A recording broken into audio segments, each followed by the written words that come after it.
Hey folks, I'll say a quick hello today. It's Friday, the 27th of November. I hope you had a good day yesterday. Mine was good. Just had a nice mellow visit with my brother Patrick. The highlight of the day was watching a documentary about Count Basie. My dad didn't know him. I think my grandmother had connections with Count Basie, but in general, my family had connections with that entire world. And so as we were watching it, we would comment about some of the people that I remember from my childhood, that we see Lester Young and people like that. But also just looking at the lifestyle, and then also talking about the amazing strength of character that people of color had back then to deal with the insanity of, to me now, I mean, I was raised in it, but racism is just so insane to me. Whites only, coloreds only here. You got to eat in the kitchen. You're gonna play. You're gonna play the best music these people have ever heard in their life, but you musicians can't come out in the club and hang out. You have to stay back in the kitchen. How insane! And to think that there are many people who want to return to those days or want it to stay that way. Does that sound right to you? I'll mark today. Today is the 50th anniversary of the release of this album, George Harrison, All Things Must Pass. George Harrison was, from the very beginning, my favorite Beatle. I picked up on something about him as a person, like, almost immediately, beyond what I can just explain. I knew somehow that as a person, he was the kind of person that I liked, and he was someone that could be trusted. And I'm just showing that, yes, I've got the poster and everything. This is actually my second copy of this that I've owned in my life. I love this album. And Run of the Mill is one of my favorite George Harrison songs.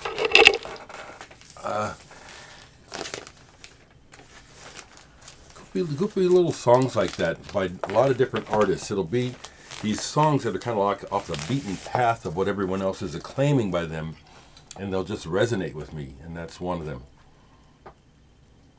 So that's what's up. I'm not going out Black Friday today at all. I'm not going to diss the way that records have. It's just the same old story. It's a product, and people who are selling products want to maximize their profits. And so the resurgence of vinyl has been, there's a part of it that I love, and there's a big part of it that is very exploitive and doesn't interest me. And many of the titles that have released today, it's just, there's no interest. I'll say it, I'm a real collector. I'm interested in the music first, not just showing that I have this brown and green dotted version of this album. I enjoy that, but that's not why I collect. It's the music, and then also at this stage for me, it's also there's an aspect of nostalgia in history where certain things, it's like, yeah, I'd like to have that sitting here in my house.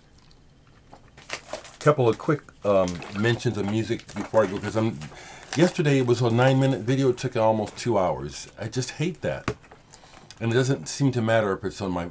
I'm not going to do it on my phone, okay, because it's just the way that I pay for my phone. Anyway, some other things I played yesterday: "Let the Happiness In" by David Sylvian, 12-inch single. Particularly, I like this because of the B-side. It's an instrumental, "Blue of Noon," which features just some gorgeous Ryuichi Sakamoto piano work. Sublime music. Just beautiful. Bill Connors, who was the original guitarist in Return to Forever, has made a bunch of good records. Some are ambient and some are fusion, like this one, Double Up. And I like his composition. There are times when his soloing it's so much searching, and frankly, there's times when like, well, he didn't come up with anything. He's got an interesting technique, so that's kind of interesting. But then it's like, as I listened to this, there was some solos that was like, okay, that one happened, and this one definitely didn't happen. I actually found myself picking the needle up and skipping over one part. It's like, okay, this part's dead. Really great guitarist. So pulled this yesterday, and I got it right. Sigur Ros is a sort of band that I don't listen to, and they don't appeal to me to listen to. But I saw them live, and I also caught them when they first came out. I've got their first big selling single, Aegis Bittern, however you say it. But seeing them live made a big difference as to catching what the hell is going on with these people. And this is a live album. This is my favorite by them. I have several albums, but I can't listen to them very often. But this really worked yesterday, and reminds me of when Rick Agnew stayed with me when he was in town for some gigs. And we stayed up all night, and among other things, we listened to this and watched part of the DVD. Just a great memory. Good stuff. One more. Catherine Wheel, Happy Days. I very seldom find myself wanting to listen to this, because this was kind of when they were really trying hard to figure out a way to get through, so they were kind of going harder. So this is a kind of almost medley album, but it's actually quite good. And the single, Judy Staring at the Sun, which I showed a few days ago, still sitting out. Really good song. Great band. Okay, folks, I'm going to keep it short like that. And, just be cool. Just take care of yourselves.